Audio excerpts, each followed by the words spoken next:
Guys, today we'll talk about how can you enable email and notifications on your StockX app. We'll go to figure out the solution or know how you can do that in your app. So all you have to do, you just click on this sign down here. So when you click in this sign, it's going to take you to this list.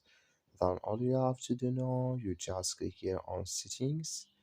So then it's going to take you to this list here. Then all you have to do now, just go above notification preferences here.